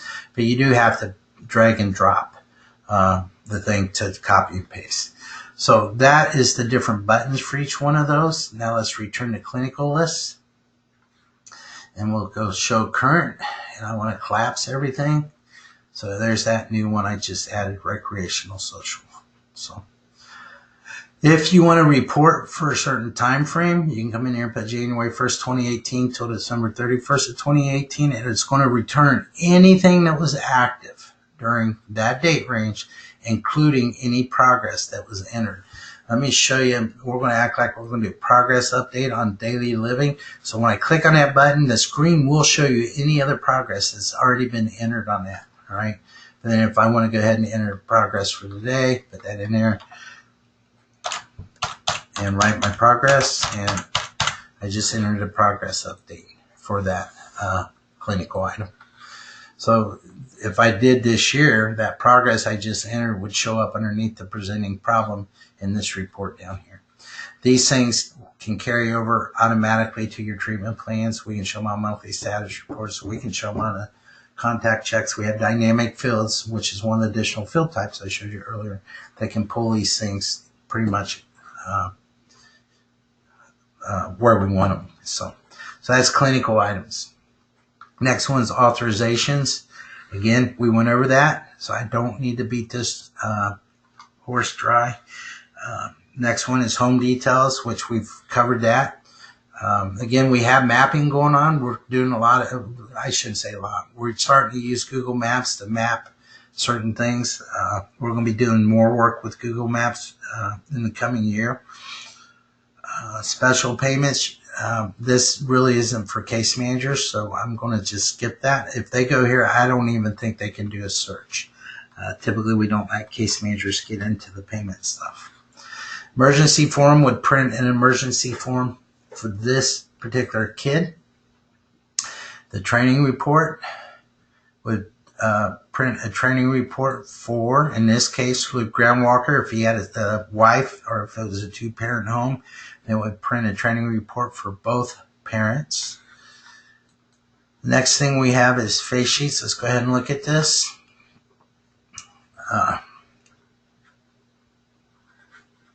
Would help if I answer my computer. It's opening on my other screen, so when it opens up, I'll drag it over. So this is just a sample of a face sheet. Whatever picture set as default shows up here, and then you have some demographic stuff. If you have anything about the biological parents, guardians, or emergency contact, show up there. Referral information, foster care placement information. I mean, they're pretty detailed sheets, okay? So that's the face sheets. And documents. Let's go look at this. So throughout different places, I don't know why this message is coming up here. You shouldn't see that on production. It's something I've done playing around with Tom here. But there's various places in ChildTrax that you can upload documents. All right, there. That area had to do with this not showing right. So some of those areas that you can, well, the areas you can upload documents in regards to the client are the client care module, incidents, progress notes, contacts, referrals, authorizations, and medications. All right. These are the particular areas of ChildTrax in regards to the client that you can upload documents to.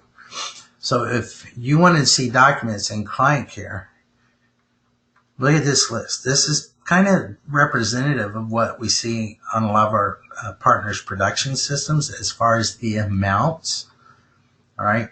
So now, I talked about that description field, how important that description field is. So look at like this dental exam. All right. So you're going to have a file name. When you scan that and save it to your computer, it's going to have a file name. All right. So sometimes you don't have control over those file names, but that description field you have total control over. So look at these descriptions. I mean, it really helps you not know anything about that particular document. Now, the upload date could help, but the description is doing you no good there. All right, let's scroll down here. So let's look at this dental, these dental ones. So here we have, under dental exams, we have 4 documents that have been uploaded. All right, and this I kind of used a standard theme on the description.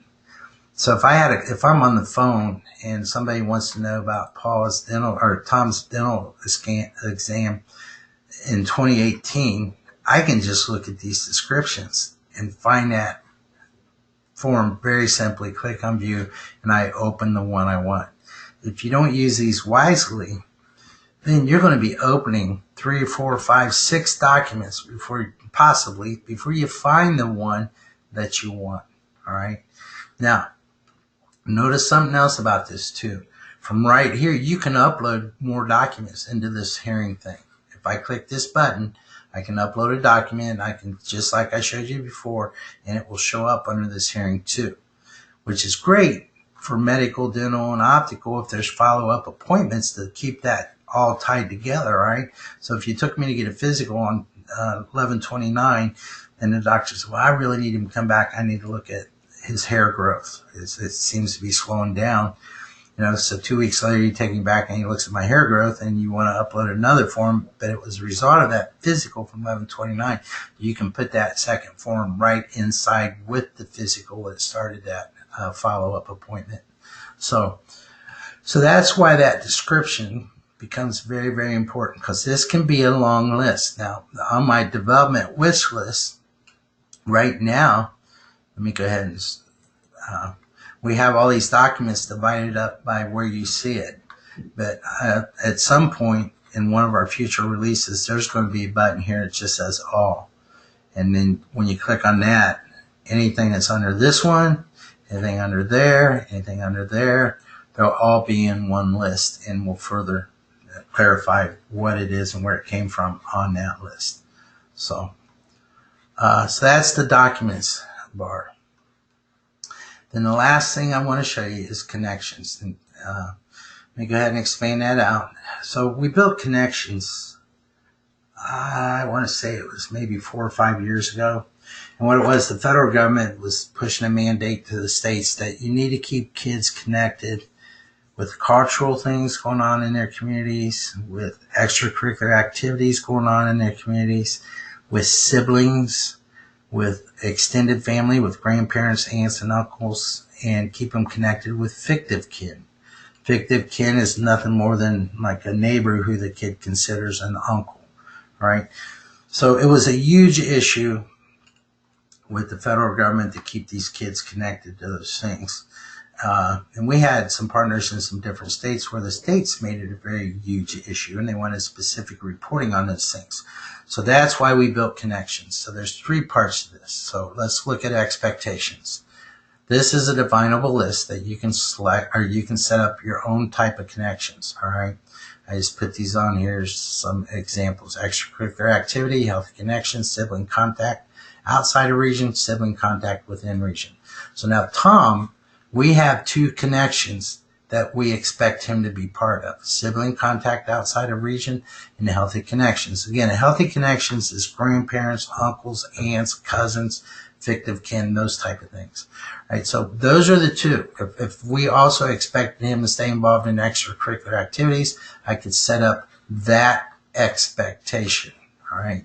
So now, so you set those up and you want to track them. So to log one of those, you're just going to come in here and you're going to say on 11/20 at 9 o'clock a.m., Tom had a healthy connection. It was face-to-face.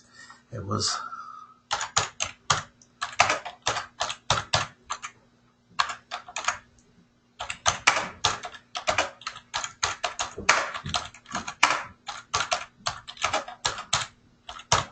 and it's that simple. And you save that. All right. Now, so I just logged the connection, a healthy connection for Tom. He had lunch with Uncle Jimmy. This, you can actually go run reports on those. Okay. So for Tom, we'll go back a couple years. I'm sure he has more than just that one I just entered. So here you can see all those things that have happened for Tom during your date range. We also have high-level reporting that we do on those connections. Right here, this is a very detailed report. It looks at these connections multiple different ways. We can also take these ones that have been logged, show them on monthly status reports, show them on different things. So that is the connections. And that ends the material I had for you today. So if you want to unmute yourselves, and if you have any questions, we can talk about it. So.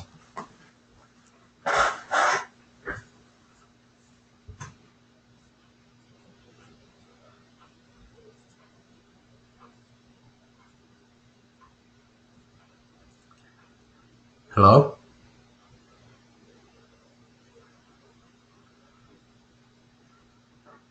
Well, I was afraid I'd put everybody to sleep, and it looks like I did. Paul. Yeah. Hey, this is Ruth from California. Hey, Ruth. Hello. So we have a question about it's the contact checks. Was it the clinical items? Okay. So on the clinical items, there was a copy and paste function. Is that only within the clinical items menu, or is it possible to copy something from there to like a contact check? No, but Ruth, in regards to that though, let's look at our contact screen again. Since you brought up the contact, I want to go ahead and show you something. First of all, we have a link on that standard screen for contacts. We have a link to that clinical items, and they click on that and they can open that up, all right? And they can expand them all out. If they want to talk specifically about one thing here, they can easily come in here and copy this and paste it in the note field and say, in regards to this, you know, blah, blah, blah, blah. The other thing we can do, and I think, let me check something real fast. I'm almost positive I have it demoed on here somewhere.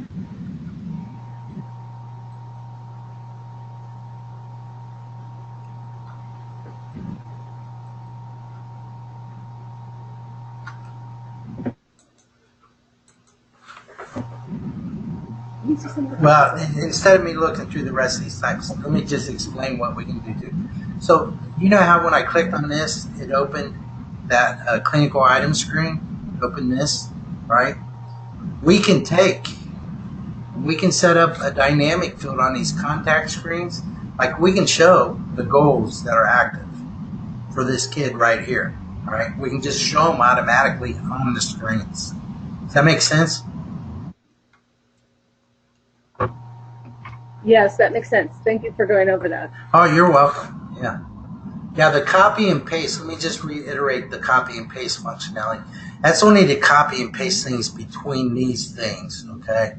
So and again, like I told you before, where we see most of the time the copy paste stuff is used is really for person responsible, mode, and frequency. You know, because these objectives are not going to have the same information. The long-term goals are not. So the time we see this used is between person responsible. So I would take this down to this one, drop it at person responsible, and I wouldn't have to type again Paul Hanrahan, foster parents. So.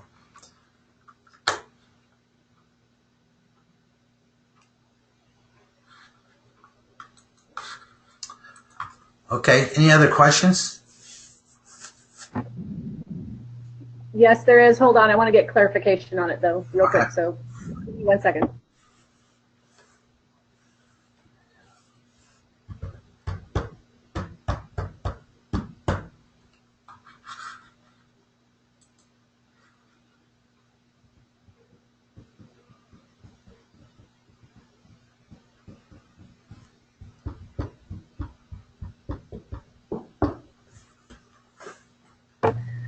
Paul? Yeah. Okay, so you just showed us on the contact check that there is a link to the clinical items. Uh-huh. Is it possible to add a link to the connection log? Is it possible on this screen to link to this? I'm not sure. Yes. Not presently. I believe, though, I'm almost 100% sure that's on our development wish list. Because it's come up with where this is used the most, the connections, is in Texas. Almost all our Texas partners uses that because Texas is one of those states that really mandated it.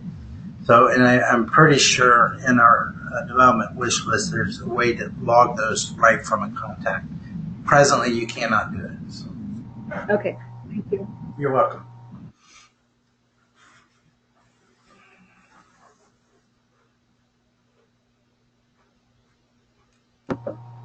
Paul? Yeah.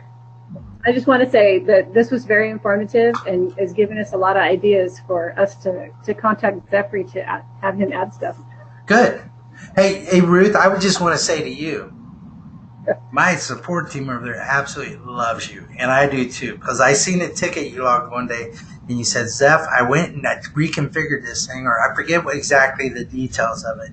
Can you just look at it and verify I did it right? And when I seen that, you made my day, Ruth. Because we're trying to get more and more of our partners to do some of this stuff on their own, because it's easy. It's not hard to do. So, you know. Yeah, we actually are looking forward to doing more stuff ourselves. Yeah. Well, we built it. Up to this point, though, it's been kind of crazy over here. But I think we're actually getting to the point where we can start doing more stuff ourselves. Well, I'd have to say you're one of Zephyr's favorites. So. That makes me feel good. Yeah, you truly are. I mean, I'm not just trying to say that to be nice. It's just I don't deal with the support stuff much anymore, and just I get involved occasionally in meetings mainly, and I hear what he says about you. So. Yeah, Bruce, great, and Reed, if you're still on the call, he absolutely loves you too. So. I'll pass that on to Reed. I know he'll be happy to hear that. Yeah, he speaks very highly of both of you. So. We do really like working with you guys. You guys are very, very responsive and very helpful on trying to figure stuff out. Right. Well, you know, our system is a system. Is it the greatest on earth? I think so, but it may not be. But the one thing, it is very flexible. So, you know, and our support has to be very flexible to make that become a huge advantage to our partners. So, yeah. So, okay. Well, any other questions? Not from California at this point. Okay. Hey, Ruth, actually, you guys are the only ones on. The other two people are supposed to be on cancel. Was it worth the 2 hours? Yeah, actually, this was really helpful, just to kind of explore stuff that we kind of overlooked at the beginning, because at the